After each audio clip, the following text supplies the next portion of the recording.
El gobierno de Joe Biden intenta acercar posturas con el nuevo presidente colombiano Gustavo Petro. Durante su visita oficial en Bogotá, el secretario de Estado de Estados Unidos, Antony Blinken, destacó el compromiso de los dos países a luchar contra el narcotráfico e implementar el acuerdo de paz. Blinken coincidió con Petro en la necesidad de combatir el tráfico de drogas con un enfoque integral, quiere decir, protegiendo al campesinado y sus cultivos, y no volver a una guerra frontal con los carteles.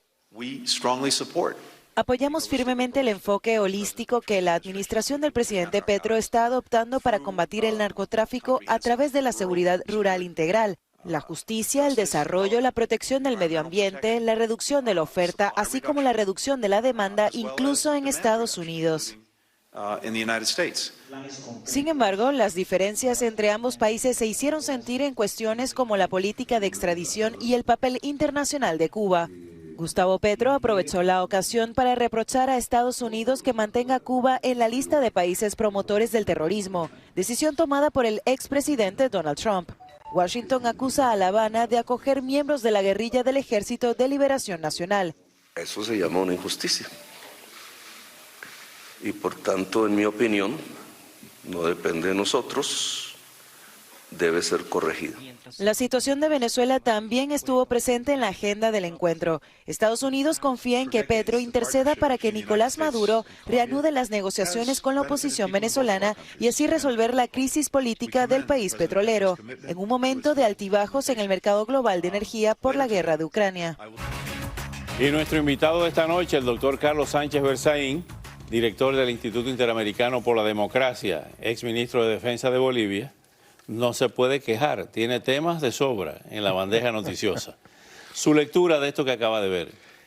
La comentarista empezó diciendo que Biden viaja para acercarse a los gobiernos nuevos como el de Petro. Blinken, perdón. Y yo creo que lo que está haciendo la política exterior de Estados Unidos es rayar la cancha. ¿Qué quiere decir eso? Quiere decir, mira, aquí hay límites y lo fija muy claramente. La lucha contra el narcotráfico no es una cosa que se pueda discutir. Ha empezado su gestión Petro como parte de su discurso de posesión y luego en las Naciones Unidas con dos conceptos. Ha dicho que la lucha contra el narcotráfico ha fracasado y que por lo tanto hay que eliminarla. Y eso es una contradicción en sí misma porque si la lucha contra el narcotráfico ha fracasado, ¿para qué la quiere eliminar? Lo que ha hecho Petro es tomar el discurso de la época de los 80 de Castro, después de los 90 y en adelante de Chávez, después de Maduro, Evo Morales el 2016 en las Naciones Unidas, donde la gente que ha construido los narcoestados en las Américas, el primer narcoestado ha sido Cuba en los 80 con Escobar Gaviria y con Suárez de Bolivia, que terminó con el fusilamiento del general Ochoa y el coronel de la Guardia. Y ahora hay los narcoestados de Cuba, Venezuela, Bolivia y Nicaragua, y ellos quieren terminar con la lucha contra el narcotráfico. Y Petro se ha convertido en vocero de eso. Y en la visita del canciller o del secretario de Estado de los Estados Unidos, ese es el tema central de discusión. Pero además Petro agrega uno, que es el de Cuba. O sea, Petro está marcado llevando a Colombia a la política exterior castrochavista de subordinación de Cuba a los intereses del líder de los narcoestados y de la delincuencia organizada transnacional, que es la dictadura cubana. Liberar el tema de la droga y tratar mejor a Cuba sacándola de la lista de los países terroristas. No puede ser peor, pero a mí me parece extraordinaria la visita del secretario de Estado, porque esa es una visita que raya la cancha, fija los límites, porque el narcotráfico es un atentado contra la salud de la humanidad, por eso es delito, por eso el narcotráfico configura más de una decena de crímenes, que van desde el cultivo de coca, de opioides, el tráfico, la transformación, el alijo de todo eso, el lavado de dinero y una cantidad de delitos que afectan todos a la salud del individuo. Y entonces estamos viendo ahí la confrontación de las dos Américas.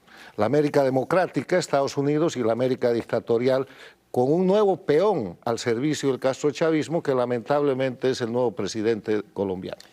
¿Qué pasaría si gana Lula en Brasil? Nada. Lula ya ha estado ahí. Pero además yo tengo la impresión de que no va a ganar. ¿Usted no cree que va a ganar Lula la segunda vuelta? No. Porque en materia electoral, cuando hay una tendencia, esa tendencia se mantiene en el corto plazo. Y la tendencia de Bolsonaro es una tendencia de crecimiento y la Lula es una tendencia de caída. El resultado de las elecciones del último domingo ¿Se muestra... equivocaron las encuestadoras? No, no se equivocan.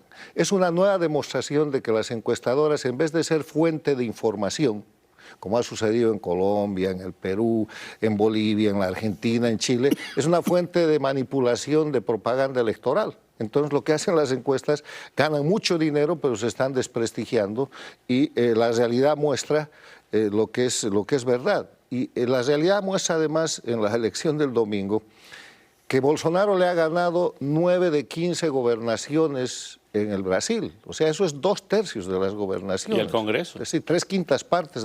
Y ha ganado diputados y senadores.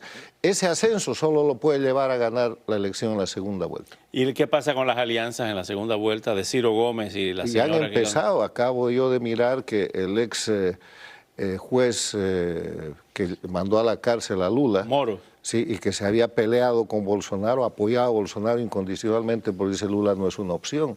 Lo mismo ha pasado con el gobernador de Sao Paulo, esta mañana lo ha apoyado. Entonces es una corriente que no la van a poder retener. Y si Lula llegara al poder pese a eso, la respuesta es Lula ya estuvo en el poder, ensució el Brasil con el tema del Lava Jato, que después lo llevó a la cárcel, pero no pudo cambiar la democracia del Brasil. Además, si llegara a estar en minoría en el Congreso, y le va a ir mucho peor que en sus gestiones anteriores. Lula no sería la excepción de que las segundas veces son peores que las primeras, cosa que ya ha demostrado el expresidente Piñera en Chile, con una horrible segunda gestión y mucha otra gente en la región. Queda pendiente fuera del tintero el tema de Venezuela y lo que ha estado ocurriendo allí. El tema de Venezuela es, primero, la principal plataforma y colonia cubana. Hay que reconocerlo así. Y todo lo que pasa en Venezuela es la extensión de la dictadura cubana que agonizante tiene ese sitio, tiene ese gobierno y ese régimen criminal como un mecanismo de defensa. Tenemos que irnos en 5 segundos. ¿Cae o no cae el gobierno de Cuba? Está cayendo. El problema es que las democracias están haciendo lenta esa caída para el sufrimiento del pueblo cubano. Gracias. Regresamos.